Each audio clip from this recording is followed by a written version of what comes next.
So, hey DPR family, just catching up on a few emails here. Got a bit out going next week. You know how that goes. Um, but let's put the work away.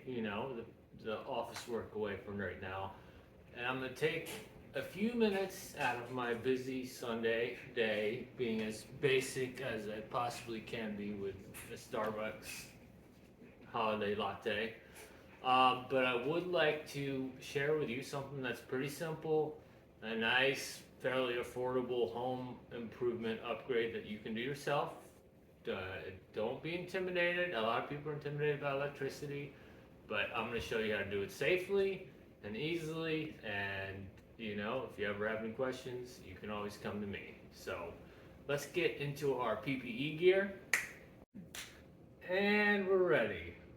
We got our full PPE on. We got our hard hat. We have our cut resistant gloves, high visibility vest. Now, I'm gonna be honest, okay? We're not at a job site. There's not too many things that are gonna be falling from the ceiling that I really need this. So, a couple things that we do want to pay attention to is making sure that the power's off. And I'm gonna show you how to do that after I lay out the tools that you're going to need for this job, and we'll go over some of the safety precautions you want to take. And it might not require you to wear this, but I do want you to know, obviously in our job site, you want to be safe. You want to look for the dangers, just same thing at home. There are things that you want to pay attention to, specifically, obviously, electrical. You want to make sure the power's off, so I'll show you that now. Let me take you through some of the things that you're gonna, more than likely you are gonna need this to get the job done. So we're gonna start over here with some of your hand tools. I have these very fancy German screwdrivers because I'm bougie like that. But you don't have to spend that kind of money. Just a regular flathead screwdriver, any old flathead. In a pinch, you could use a butter knife, but I recommend just getting a screwdriver. They're not that expensive for a basic one. Along the same line, you have a Phillips head screwdriver. So we have our standard slotted Phillips head, and then our Klein. No, these are actually South wire strippers. They go anywhere from number 10 to number 20 gauge wire. Also has a cutter tool. These are kind of tools that you're more than likely, you're going to need for their installation. Some things that are nice to have. These are probably your electrician's most favorite tool. Very dependable. These things have many uses. You can use them as a hammer, a cutter. If you're angry at the plumbers, you can throw it at them. Kidding, we don't promote violence here. This is just a joke. But these are very handy and faithful. Torpedo level. This is going to come in handy when you're leveling your receptacles. This gives it a nice, much more professional look. Hey, you took the extra time to do that. This is one item I'd highly recommend you get for any sort of homeowner. You can actually buy these in a package, sometimes at Home Depot. It's 20, $30. It comes with a tester, it comes with a stripper, and it comes with a 10-in-1 screwdriver. Actually, it has multiple attachments, so it's a pretty good deal. Maybe a good stocking stuffer. But again, this is a circuit. It's a voltage tester, non-contact. You can stick it near a wire and it will light up red. We can come over here and I can show you a quick example. Right now you stick it in, it comes in hot. You want to make sure to test it on a known live circuit so you can identify that it's working correctly. Next step, I'm going to take you into the breaker room, or the electrical room, or cut. Okay, so now we're at the panel. What we're going to do is find our panel schedule. It's pretty embarrassing as an electrician. I have this, raggedy, old panel schedule, but the reason for that is, in all fairness, I'm doing a lot of renovations here. Been moving circuits. I still plan on adding more. I'm going to provide an updated panel schedule for you. Okay, everybody relax. But we're going to find the circuit that we're looking for, and we're going to turn it off. We're going to go to the master bedroom. I believe that is right here, and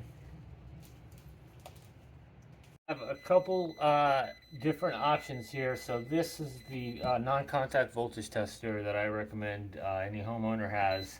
It's very handy to have. It just keeps you safe, makes sure that you know that circuit's off. This is actually a receptacle tester, and it has a diagram here of the different colors and their combinations. It will show you if you have an issue with the receptacle. The two amber lights here indicate that we have a correctly wired receptacle. But if you have a panel schedule that is old like mine, isn't really updated, you can put one of these testers in, have someone turn the breaker off until these lights come off. Or if you don't have any of these items, you can plug a lamp in here and just wait for that light to come off. Okay. And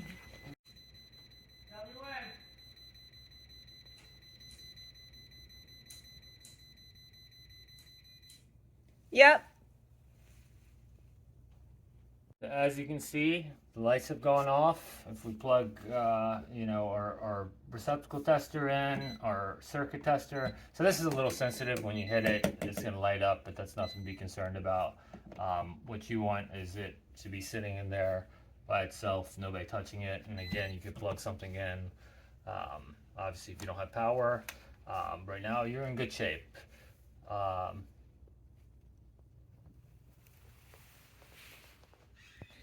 Alright guys, we're back at the old duplex receptacle. Now if you come in close, you can see how this receptacle over time has been painted over. It's crusty, it's nasty, it actually barely holds plugs in. It's been here since 73 or wherever this house has been built, so it's time to go. A couple other things I forgot to mention earlier was you should probably have a roll of electrical tape. They're fairly cheap. This is good to have when you open the receptacle up. I'll show you where this is going to come in handy. Another thing that is nice to have, absolutely not necessary, but is if you have an old drill or impact, this speed things up, especially if you have a group of receptacles that you need to change out. If you're old like me and you got, older knees, you need to rest. I like to put a stool under my butt, so if I have multiple of these, at least I'm comfortable. And to me, comfort is important while you're doing these types of projects, because you don't want to get burnt out. You want to be able to finish it if you want to change all the receptacles in your house out. So let's start with the product we're going to be using. It's a Legrand. It's kind of Decora style versus these old plugs right now. It's going to come in one piece. It almost looks like a GFI, but this is a 15 amp receptacle, just like the one that's here. You can, if you're planning on replacing multiple of them, you can get these 10 packs. You save a little bit of money that way. And I'm missing something. There it is. Okay. Okay, so one of the first things I want you to pay attention to is if your receptacle plate has been painted over, if it's been caked in paint, what you're going to want to do is to take a razor knife here and just go along the edge. The reason is when people paint over these and they don't take these covers off, you'll have paint adhere to the edge of these nylon covers. It'll actually pull the paint off the wall when you take the receptacle cover off. So it's a good idea just to score the edge. This one looks like it's been added after a paint, so the cover looks a little bit newer, so I think we're in good shape here. Another sign of a good chicken is the screws are facing up. I like to see all my screws facing the same direction. you can really tell a difference in a gang of screws. So like a 3-gang box, and you have multiple screws. If one, you want them all facing the same direction. It's just a small attention to detail thing. So we're gonna go in here with our flat blade screwdriver. Take this screw right out. Little tiny thing. Pop the cover off. Okay, got a couple more turns here. All right, get it out. So this is an older style receptacle. It actually has a slotted screw right here. So it's a good thing we already have this out. Sometimes this is going to be Phillips, so you want to make sure you have both. So we're going to just start off by loosening up these screws. One on the top, one on the bottom. All right, so pull on that. Behind her. Okay. All right. Get on out of there, buddy. Okay. So, I know this circuit's off, but just once again, you can, just to verify that the circuit's off, put your tester back on. It's not working. So I want to just show you a little bit about these receptacles. There's a few different ways to wire them. You can wrap the screw around, or you can jam the conductor inside the receptacle. There's actually holes for it. There's some specifications that require that you only wrap the screw around or wrap the wire around the screw versus these the inserts. There are certain preferences. If you are going to push it in, there's these little tabs to pull the wire out. I'm actually going to demonstrate on this receptacle. One issue I'm going to run into here is this is really small, so what I can do is just cut these off and show you how to just strip the wire. But at this time, I'm going to stop. I'm going to go get a smaller screwdriver, and I'm going to show you how to pop these old wires right out of the back of these receptacles. Okay. So we have some push to release. So this one's actually a little bit different. Older style, you just push right down on this tab. Right. Cut. Okay, so you have these push tabs in the back of this receptacle. What you're going to do is you're going to push down on the tabs and you're going to pull up on your wire at the same time. And it comes right out. So you're going to do the same thing. You get right behind the tab, pull out the wire. Okay, pull the last one. Last wire we have here is the ground. So get your slide of screwdriver in there, take your ground out, and push your wire out. Sometimes it gets wrapped in, just separate your wire a little bit, and back it out. This one's a stubborn one. Okay, so what we're gonna do when we're in this box is we're gonna just look at the wire, make sure we don't have any nicks, we don't have any cuts. Really, this one actually looks okay. I don't see any cuts in the wire. What I'm going to do, instead of pushing straight through, I'm going to show you the correct way to do it. If you do want to push it, that's up to you. But there's actually a strip gauge out in the back of this. I don't know if you can see that, but it says use number 14, number 12 gauge wire, and this is the strip gauge. Most receptacles, apart from the kitchen receptacles, bathroom receptacles, are going to be number 14 copper. So it's perfect for this application. What I'm going to do is I'm going to grab my strippers and I'm going to put a little hook in every one of these wires. Okay, just like so. This one too. Make a little hook. All right, get your neutrals. So you have your 2 hot conductors and your neutrals. You're gonna grab your receptacle. I like to put the grounds in first. So a little tip here is you wrap the wire around the screw in the direction the screw is gonna turn. That way when it tightens, it actually presses down on the wire and turns it in the direction that it's already going. So you can stick your flathead or your Phillips for this application. I have the flathead already on hand, so I'm going to go ahead and use that. And go ahead and get your neutrals in here. So neutrals are always going to go on the silver screw.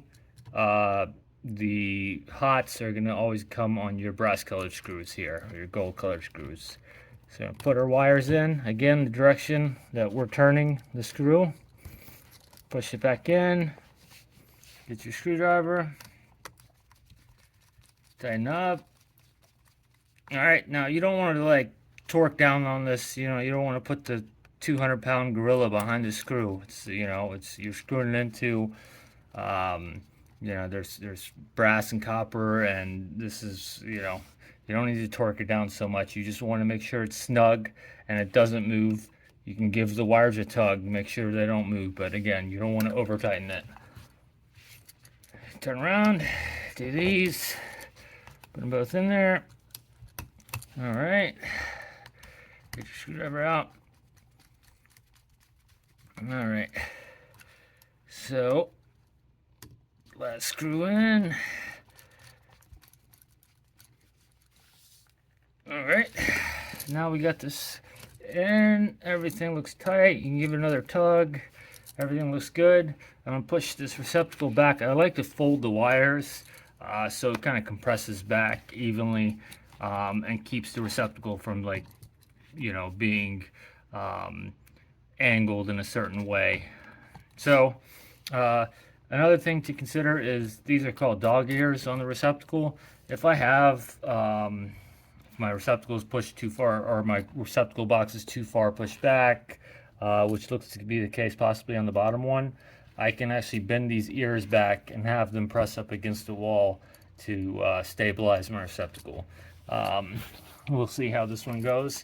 I'm going to go ahead and use my drill since I have it. It makes it a little bit quicker. Stick it in.